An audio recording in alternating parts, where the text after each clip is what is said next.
Hello everyone, welcome to 3ddesigneracademy.com. In this lesson, I will be going over the third set of the SubD marking menu. Now, in order to access this set, all you have to do is press Ctrl Shift right mouse button and you'll get a selection like this. Now, this set is primarily responsible for miscellaneous functions such as visualization, visibility, and also model state. Okay, so let's go over it one by one. I'm going to start with toggle template. Now, in order to have an object turn into a templated mode, all you have to do is pick an object first and click on Ctrl Shift and right mouse button and click on toggle template. Now, this is going to turn an object into a grayed out state, which is great for using references because even if I want to move it, I can't. So let's say you have an object that you want to make it visible, but still be able to not be picked when you're making manipulations. This is a great way to do so. So now after you're done with all the manipulation, let's say you want to turn it back on. All you have to do is Ctrl Shift left mouse button, click on template like this in order to pick the templated object, and click on Ctrl Shift right mouse button and just press on toggle template, and it's going to turn it back into a regular object mode. All right, so next up is visible and invisible. Now you can use these tools together. So let's say you have an object that you want to hide for a second. You can pick an object and you can click on invisible. And let's say you want to make it visible again. All you have to do is Ctrl Shift right mouse button and make it visible over here. Right, so next up is hardware shade. So let's say you want to shade these into a little bit different color, a little bit more advanced visualization. All you have to do is click on Ctrl Shift right mouse button and click on hardware shade. Now, these objects have RDA shaders assigned to them. And right now it looks a little bit dull, but that is okay because all you have to do is just go to the options box over here and just click on use environment, and it's going to reflect the environment surrounding it. So right now I do have the shaders assigned and also an environment set. Now if it doesn't appear like this, you do need to make sure that the environment and the shaders are assigned. But this is how to use the hardware shade. All right, so if you want to turn it off, all you have to just click on this one, or you can of course turn on different shaders. All right, so next up is controls on and off. Again, these two are to be used in combination with each other.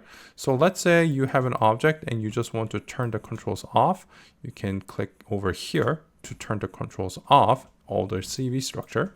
And if you want to turn it back on, you can do controls on in order to make sure that you can manipulate it like this. All right, so next up is query edit history. So let's say an object has history.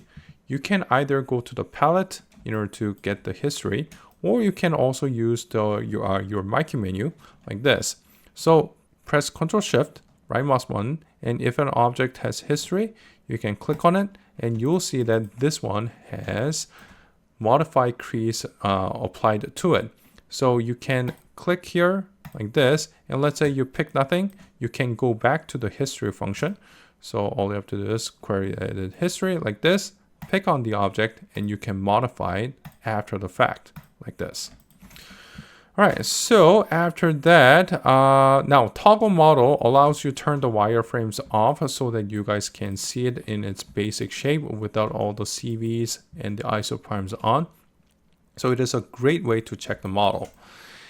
Okay, so those are the basic functions on this particular set. And of course, there is hide unselected and toggle visibility as well.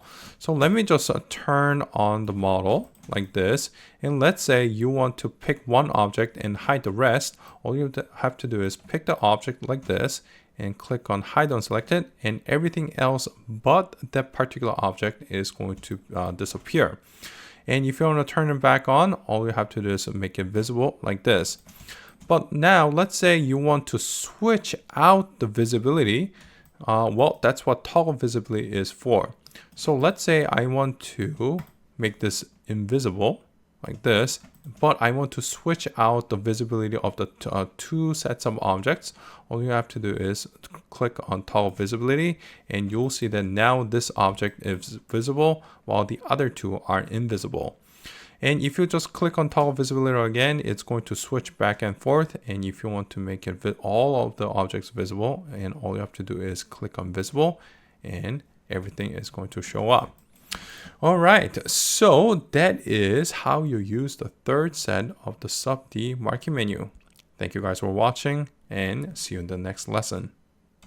Want to learn Autodesk Alias and digital sculpting? Then become a member at 3ddesignacademy.com, where you'll find hundreds of video tutorials ranging from basics, including curve creations, intermediate level tutorials such as this wheel, all the way to Class A modeling of the entire car exterior.